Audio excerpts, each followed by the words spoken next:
Give someone a fish and they'll eat that day. Teach them how to catch a fish and they'll never go hungry. Proverbs like this remind us how learning skills helps to move us towards self-reliance.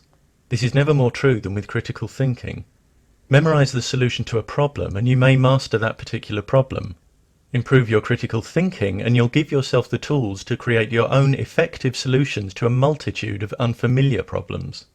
Critical thinking refers to a diverse range of intellectual skills and activities concerned with evaluating information as well as our own thought in a disciplined way.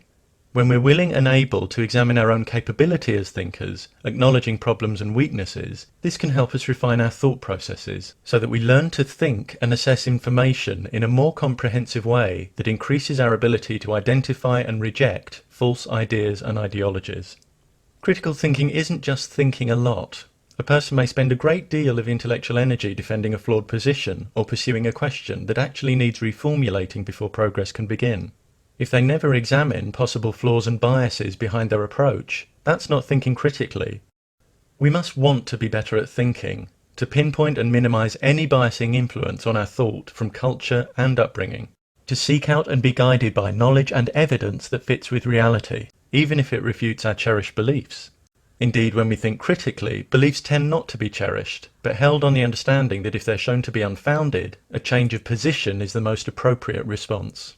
Critical thinkers cultivate an attitude of curiosity and eagerness to widen their perspective and broaden their knowledge, and they're willing to do the work required to keep themselves properly informed about a subject.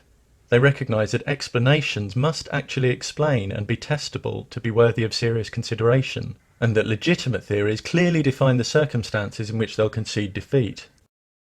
Critical thinking embraces skepticism. Skepticism doesn't mean an indiscriminate rejection of ideas, as some mistakenly believe. It refers to doubting and suspending our judgment about claims with which we're presented, so that we don't simply accept claims which might be unjustified, but first take the time to understand them, examining the reasoning and possible assumptions and biases behind them.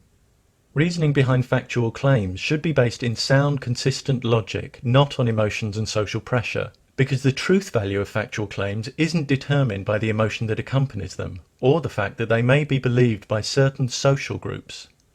Sometimes people try to persuade us that reason has no value, but that's an untenable position.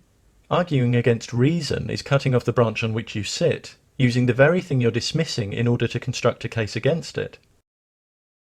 Reason has an intrinsic role in the decisions and judgments we make as we negotiate our way through life, whether they be momentous or trivial. If a particular line of reasoning is flawed, what will increase our understanding? Dismissing the value of reason or looking honestly at the flaws? A lack of respect for reason or evidence, or any number of obstructive character traits, will sabotage one's capacity for critical thought. One of the biggest barriers to critical thinking is an unwillingness to see complex issues in anything other than black and white terms. If one sees only two options when more exist, this constitutes a false dichotomy. Consciousness is often presented as something that's either an eternal immaterial entity or reducible and identical to brain states, when in fact there are various other positions. Many divide people into those who accept evolution and those who believe in specific gods, when these categories are not mutually exclusive. If we think in false dichotomies, we'll tend to draw false conclusions. For example, by judging that if option A is false, option B must be true.